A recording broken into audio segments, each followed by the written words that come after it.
Welcome to the Ultimate Trial Guide series initially made by Fear Turbo and FSQS. Going forward, I'll be making 3 videos for each of the 3 raid roles: Damage Dealer, Healer, and Tank for every single trial. So this is going to be quite the adventurous project as we attempt to teach both new and old players non-archaic strategies while also giving a breakdown of the trial's mobs, boss fights, and so forth. Today we're going to be starting with the Aetherian Archive, one of the first Craglorn trials that most people start their raid experiences in. This video is going to be focusing primarily on what to do as a tank in Aetherian Archive.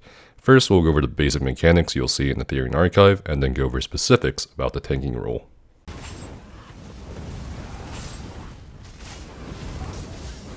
There's quite the diversity in the trash and ads of Aetherian Archive. We have Atronachs, Imps, Mage Shades, and 3 elite ads that cannot be crowd controlled called Chain Spinners, Nullifiers, and Overchargers. Here we'll show you the most dangerous ad of the 3, the Overcharger. The Overcharger randomly selects a person with Overcharge, a large AoE that surrounds them, which inflicts a ton of damage over time to the targeted person and anyone who touches that AoE. The second mechanic Overchargers apply is called Lightning. It targets a player at random, which can also be the player with said overcharge. Call Lightning is a set of very painful smaller AoEs that form on the ground underneath you, following your movement for several seconds. Chain Spinners are the dual-wielding elite ads that will chain in randomly selected people from your group, and then immediately start revving up an AoE explosion that will stun and hurt anyone inside of it. These elite ads are called Nullifiers. They can be a little painful if they throw flares at the damage dealers in your group when there's other incoming damage. They'll also attempt to tether and heal other trash when given the opportunity. They also spawn large AoE dots on the ground, which can be easily avoidable or healed through. As a tank, it is important to make sure the Overcharger is stacked with the other trash ads so that your raid group can effectively prioritize it while killing other things. Furthermore, you should try to apply minor maim from either your class skills or sword and board skill line, as that will help reduce the damage of both Overcharge and Call Lightning emanating from the Overchargers.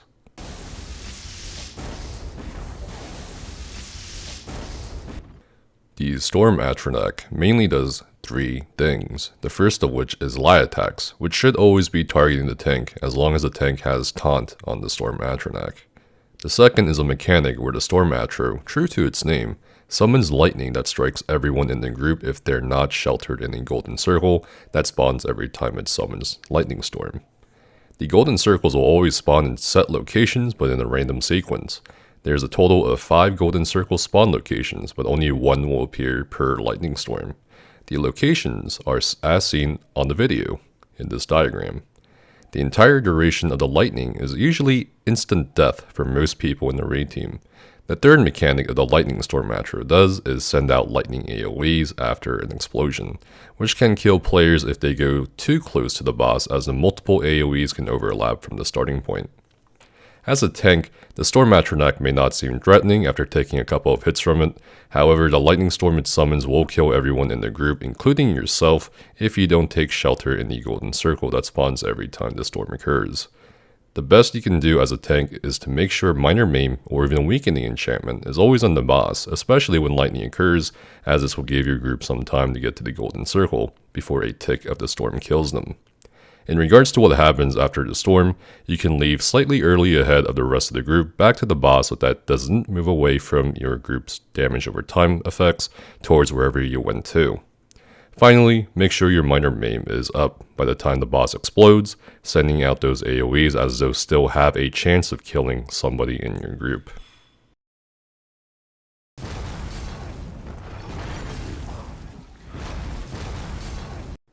The Foundation Stone Atronach is a weird looking specimen, but don't let its awkwardly jumbled appearance fool you, as its mechanics can be as fatal as the Lightning Storm Atronach's.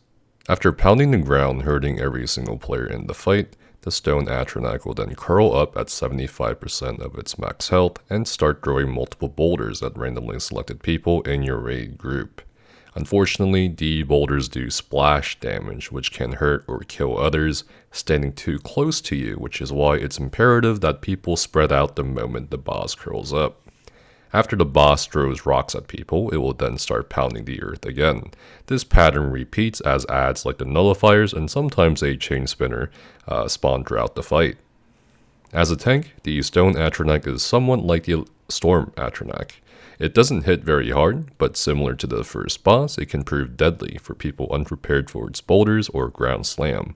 The best thing you can do as a tank is to make sure you stay absolutely still once people spread out for boulders while keeping up your buffs and debuffs up, especially minor maim, to help people survive. Moreover, when you have the time, taunt the nullifiers so people don't get finished off by them with other incoming damage, while making sure any chain spinner that spawns is stacked in the damage over time abilities of your raid group, and calling out for your group to hold block to block the chain spinner AoEs. Varlariel the Wispmother has a couple of tricks up her sleeve.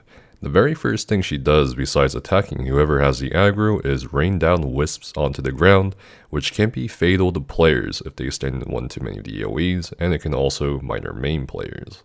The second trick she also conjures up is splitting herself into different copies of herself, which all float to their corresponding spots by each pillar surrounding the main Wispmother. The mechanic behind these clones of the boss is that she'll eventually absorb them back into her as she starts exploding. For every clone remaining, damage of the explosion ramps up. At most, any group can only leave one clone alive by the time she explodes. Every clone phase, the number of Wispmothers goes up by 1 until it eventually caps out at 6 clones for 6 pillars. Unfortunately, the time between each clone phase shortens, significantly forcing your group to kill her as fast as possible, or to kill the adds as fast as possible while trying to accomplish the former. For the tank, she definitely hits a bit harder than the previous 2 Atronach bosses we've encountered. However, what you do has not changed one bit. As this boss is in essence a DPS race, the best thing you can do is keep up your Crusher enchantment, Alkosh, or whatever other debuff and buff you may have in the future to provide for your group. As always, you'll need to keep up minor maim, especially when she's about to explode. If your group is feeling confident and leaving only one of her clones up by the time she explodes, and the group doesn't have Eben present, you may have to either have minor toughness or use a source of major maim on Varlariel. Congratulations, you've made it to the final boss of this trial, or so you think. Before you fight the mage, you must get rid of the last 2 challenging waves of her servants, which combines the elite adds like the nullifiers, chain spinners, and overchargers, and imps you've encountered on your way here. As a tank, you'll have to prioritize stacking the nullifiers and overchargers on the first wave as shown in the video. You will need to rely on perhaps at least a couple of your teammates to bash the nullifiers so you can stack them easily. And then you'll stack the chain spinners last onto the group. For the second wave, this is probably the more difficult wave here for a lot of tanks. All you have to do is stack the 2 overchargers like so, and then you can go back in. There are about 2 other ways you can go about stacking it, and that'll be put up on the ESO University website, the alternative stacking ways. Warned you. The mage has a lot of mechanics that may overwhelm both new and seasoned players at first glance. The very first thing you may notice is that your entire raid group won't be able to stack together, at least in her 190-degree front view, because of her regular attacks. Instead of doing light attacks like other bosses, the mage will cast Chain Lightning every attack, which, just like the name suggests, will jump from person to person, doing more damage per jump. Eventually, it'll kill 1 or 2 people every time if the chain lightning jumps too many times, which is why you absolutely cannot have the group stack in front of her. To sort this out, you'll have either neatly position the groups and healers behind the mage's 190-degree front view in 2 stacks of at most 5 people each, or 3 stacks depending on your group, especially if a tank is taunting the mage like in this video. Each stack should be at some distance from each other, while the people in each stack on the sides should literally be in each other so as to not spread chain lightning and to also avoid her 190-degree front view. Now that we know what Chain Lightning is, we can address the few other mechanics present on the mage fight, including axes, which simply need to be taunted by the tank, mini-mages, which need to be killed before they overwhelm the group with a constant damage. If they spawn on players, the players will be knocked back regardless of block being up, and black holes which will spawn later on in the fight, forcing people to make good decisions on positioning. In addition to the black holes, the mage puts out mines onto the ground which need to be blocked if it spawns on you, or if you need to clear some of them to make room, you need to block and walk into them. This is an incredibly straightforward fight. Once you get to experience it and execute, it becomes a DPS race. As the tank for the mage fight, you'll be taunting both the axes and the mage, basically trying to survive through everything until execute. If you're struggling with your resource management, asking healers for synergies or saving potions will help tremendously. The first step to successfully tanking the mage easily along with the axes is to watch the axes for their heavy attacks, as their light attacks don't do much damage to you. This creates opportunities for you to heavy attack to get some stamina back. The second step is to always make sure you have taunt on the mage, as this diverts her chain lightning away from other people. If you feel like you're not ready for this, it is okay to have a second tank available. Don't worry too much about constantly taunting the axes, however, as once you taunt the first two that spawn, the soft taunt or aggro you have on them will keep them on you, and the future axes will also behave the same way unless you get stunned. Lastly, make sure you're not too close to the mage, as a chain lightning will jump from you to other people, even if they're not in front of the mage with you, depending on your distance. During execute, you'll need to keep up minor maim and other buffs and debuffs up on the mage, as the sun she summons scorches everyone over time and ramps up in intensity. The only differences between the mage and the mage hard mode fight is that meteors come crashing down periodically, while storm Atronachs constantly spawn throughout the fight. If these storm Atronachs reach their execute threshold, they must be eliminated as quickly as possible, otherwise they will keep damaging the group with their constant explosions.